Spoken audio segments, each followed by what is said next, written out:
Ok. Faut qu'on revoie les bases. Je vais faire une vidéo simple où je vais dire des trucs simples. Simple, basique, ok.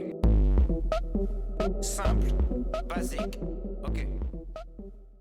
Bonjour à tous, bienvenue dans cette nouvelle capsule vidéo qui aura pour thème 2 siècles d'énergie électrique. C'est la partie 1.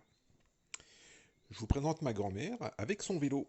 Quand elle rentre de soirée à 4 heures du matin avec ses copines, elle peut le faire en toute sécurité grâce à son éclairage qui va être alimenté par une dynamo. On va démonter cette dynamo, on voit qu'elle est surtout composée d'un aimant et d'une bobine de fil de cuivre. On va voir s'il est possible de produire de l'électricité avec uniquement ces deux éléments. Eh bien oui, car 96% de l'électricité dans le monde va être produite grâce simplement à un aimant et une bobine de fil de cuivre. Historiquement, tout ceci est possible grâce aux expériences de Faraday sur l'électromagnétisme. Cet électromagnétisme a été décrit mathématiquement par Maxwell. Si on approche un aimant qui va créer un champ magnétique d'une bobine de fil de cuivre qu'on va relier à un voltmètre, on voit qu'il se crée une tension positive aux bornes de la bobine.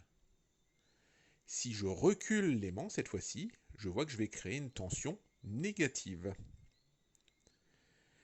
Si j'approche et que je recule l'aimant devant la bobine, je vais créer une tension qui va alterner entre des valeurs positives et négatives. On appelle cela une tension alternative. Je peux obtenir le même résultat en faisant tourner un aimant devant une bobine ou à l'intérieur de celle-ci. Donc si je résume, lorsqu'une bobine est soumise à un champ magnétique variable, il faut qu'il ait mouvement, il apparaît un courant induit dans la bobine. C'est le phénomène d'induction électromagnétique. Ce phénomène est utilisé dans l'alternateur. L'alternateur est composé d'un aimant qui va tourner à l'intérieur d'une bobine de fil de cuivre pour créer une tension alternative. Cet aimant peut tourner devant une bobine de fil de cuivre ou un assemblage de bobines. La partie mobile de cet alternateur sera appelée le rotor, c'est ici l'aimant, et la partie fixe de l'alternateur est appelée le stator, ça va être ici la bobine. Mais il faut savoir que ces deux éléments peuvent être inversés. On peut aussi utiliser à la place de l'aimant un électroaimant. Si je cherche à faire le diagramme énergétique de mon alternateur, alors dans l'ovale, on va placer le convertisseur d'énergie, c'est-à-dire l'alternateur, et sur les flèches, les différentes formes d'énergie.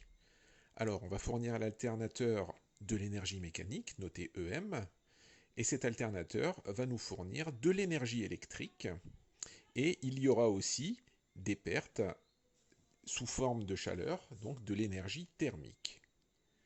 Si je cherche à faire le rendement de cet alternateur, il suffit de calculer l'énergie utile divisée par l'énergie reçue.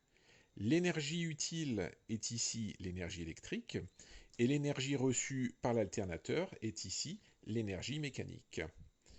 Pour un alternateur de type industriel, on va obtenir un rendement qui est très proche de 1, ce qui est tout à fait exceptionnel. Voilà, c'est terminé pour aujourd'hui. Je vous dis à bientôt pour une nouvelle vidéo. Basique, simple, simple, basique, basique, simple.